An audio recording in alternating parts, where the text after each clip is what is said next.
to see that woman piss in her pants because she's face to face with Amanda Waller. And anytime Amanda Waller's got to show up to clean up somebody's mess, you know it's bad. Well, yeah, she's got a Phantom Zone projector. Yeah. Nuts.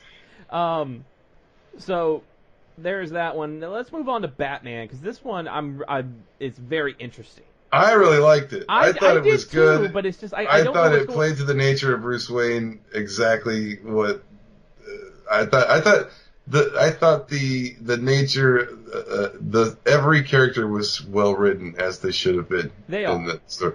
They are, and I did so this book, it's continuing the Super Friends arc that they're doing right now, which was Superman started off with it, now they've got it's now with Wonder Woman, and I like the beginning where Jim Gordon, he sees the bat signal comes on and he gets all pissed and he's like, who the fuck turned on? Only I fucking touched the bat signal. Yeah. And he gets to the roof and it's Wonder Woman and he's like, oh, Mrs.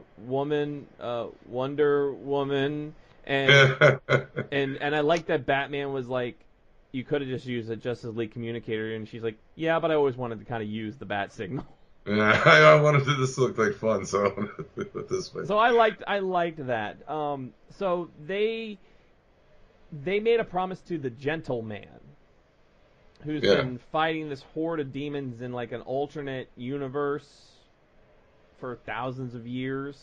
Yeah, in Earth time, a year has gone by, and time passes there. You don't age there, but superpowers don't work there, and you have to be a good fighter. And he's been there for a year, which is in that world, thousands of years or whatever. Yeah, and so Wonder Woman and Bruce Wayne had made him a deal that anytime he wants to take a break, they will come in and take his place for like a day.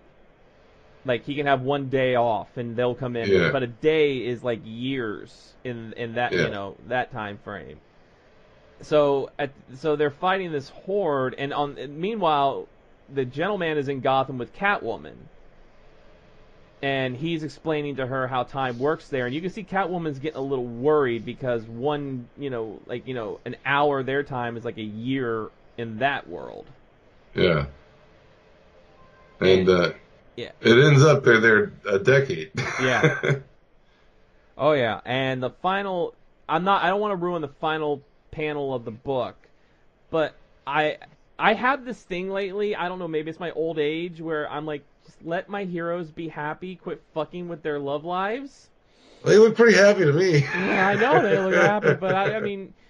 Come on, Bruce. It's been 10 years there, but I don't know if it's like, it's like only like a few hours in Gotham time, but it's still kind of like, it's 10 years in that universe. It's like a lot of times passed. I'm sure Bruce got some feelings.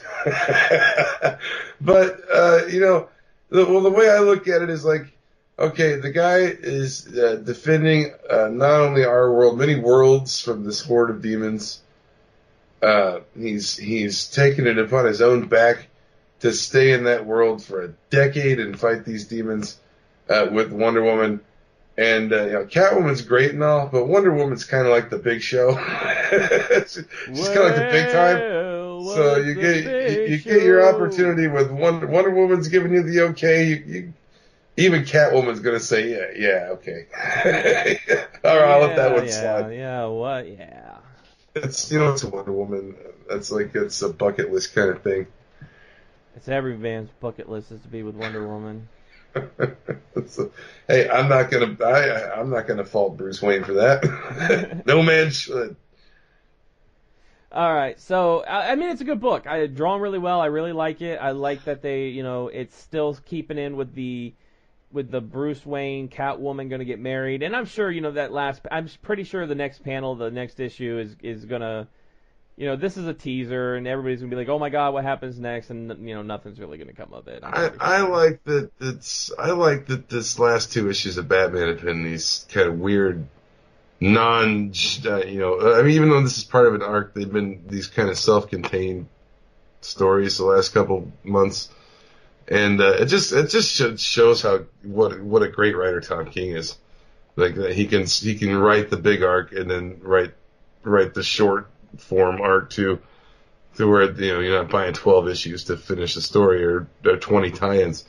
So I mean, it just speaks to how good a writer he is. That these last couple issues of Batman, and but I like I said, I think it's keeping all of these. It's keeping Batman, and also it's in a weird way it's expanding Batman's personality, and you're getting to know more about who Batman is with Tom King, while also still keeping him grounded to the DC universe and what Batman has traditionally always done. But it's cool that Tom King's be able to find new things about Batman to keep people interested. I mean, the character's been around almost 80 years, and Tom King's making it fresh. So good on him. Yeah. And the artwork, the people that replaced Capullo on the art team are just fantastic too. The artwork's been great. Definitely a pickup. Definitely a pickup this week. For sure.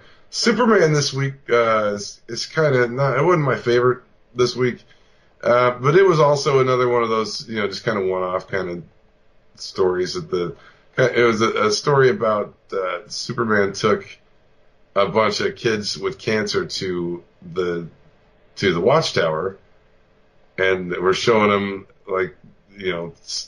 all the shit in the Watchtower and giving them a tour and everything and letting them, and then he took them to the moon, and it was just kind of like a nice superheroes doing a good deed kind of a story. It didn't really play into anything this month. Mm-hmm. Just kind of one of those one-off kind of things.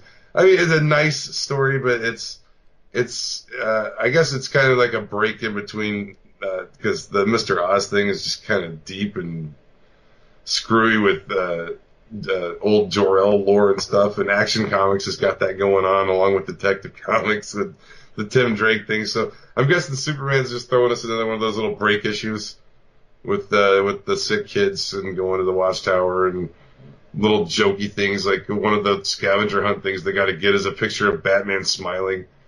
So Batman finally smiles and they get the picture, and it's kind of corny, kind of feel good kind of story, but it's all right.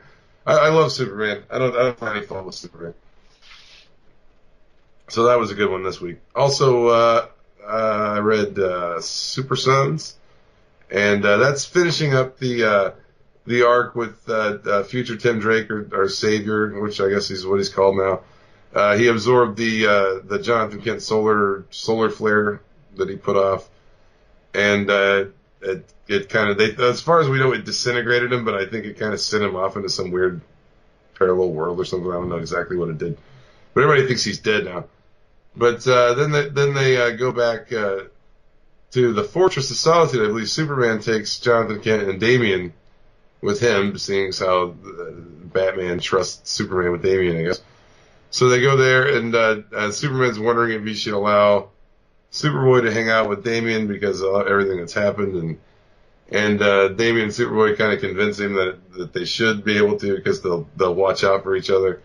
And Damian's his heart is starting to thaw, and he actually is really he risked himself to save Jonathan Kent. So Jonathan Kent and Damian are super tight friends, but Damian is still every time he mentions being his friend, he's like, "Oh, shut up!" It's like he just says shut. Like he doesn't want to admit that he's his friend. He's kind of like his old man in that way, but they are, and so that turns out pretty good. And they go to the Titan tower, I guess, is just in shambles and destroyed.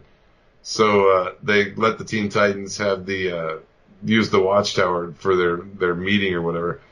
And Damian puts forth the vote that he wants to make Superboy a member of the Teen Titans, like a half member of the Teen Titans, and then a full member on his 13th birthday. And he's all confident they're going to do it, and the Teen Titans vote no on it. And they don't want Superboy, and they think that he's dangerous possibly, and they still don't know what's going on with future Tim Drake. So that was disappointing. And Batman happens to walk in right at the vote before Damian can argue in favor of it, and he says, "Well, the nays have it. Let's move on." He just kind of shuts that shit down. And but that's the kind of the end. Damian goes to find him, and then he kind of says, they kind of talk about how he's still going to try to get him in the Titans, and they're still friends and all that shit. But it's a pretty good book too. I like that that arc is wrapped up finally, and we can get back to the business of Metal and Doomsday Clock. It is. Aquaman, I liked it. It's setting up something big for the future of Atlantis. They're still doing the and this is something I really like about Aquaman, is that it's focusing so much more on Atlantis and the nation of Atlantis. And I wondered, is that Aquaman Lost or whatever storyline that's going on, or is the one where he's like hiding out in like the slums of Atlantis? Yeah. I'm gonna get that when it comes out in trade. I really want to read that. It's really good because for a while they thought he was dead. They thought Aquaman was dead. The only ones that knew he wasn't dead was Merc, which is the one that they thought killed him.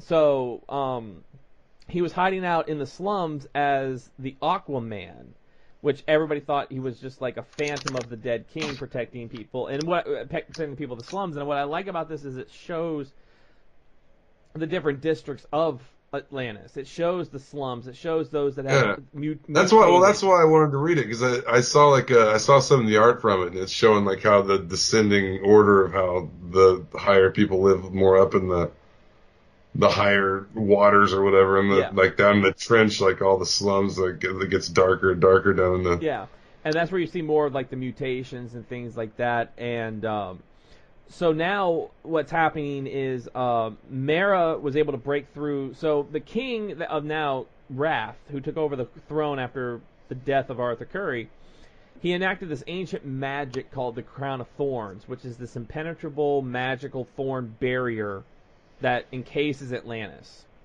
And nothing can get in or out. Well, thanks to Garth from the from Titans, Mera was able to break through, but because of the magics, Mera, when she broke through, her ability to breathe water started disappearing, and she started actually drowning. So they're keeping her alive with different magics and air supplies. And because of her, Aquaman has had to come out and say, I'm still, at least to the widowhood, I'm still alive. And at the same time, King Shark, who was in Suicide Squad for a while, he's now in Atlantis, and he's a crime lord, he's a gang lord. So Aquaman's been trying to get his gang to join a resistance to overthrow the king. Well, when he finds Mera there, they tell him Mera's only got about 10 hours to live if she can't get back to the surface. She has to get back to the surface, breathe that air in order to live. So they have to take down this Crown of Thorns. And Arthur is talking to the head of the widowhood. He's like, but I thought, you were behind the coup that got me out of power anyway. You didn't want me to be king. And she said, you're correct. I don't want you to be king. We have somebody else in mind. He goes, well, yeah, that was Wrath. They go, no, Wrath was only supposed to be temporary. We have our next ruler of Atlantis in mind, and we know who it is. And they go on to explain Mera will be the next ruler of Atlantis, because she's of royal blood, and she can bridge the gap between the Zebels and the Atlanteans and bring peace to Atlantis.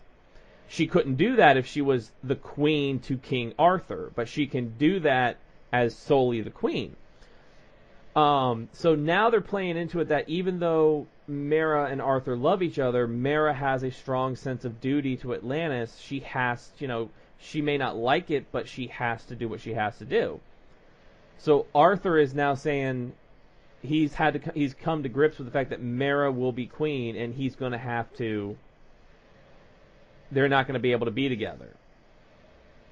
So it's real. I mean, there's a lot of political stuff in it. It frees him up for more stories with the Justice League and shit. And it also frees him up, even though he loves Mera. There's a new character, Dolphin, and I love this character.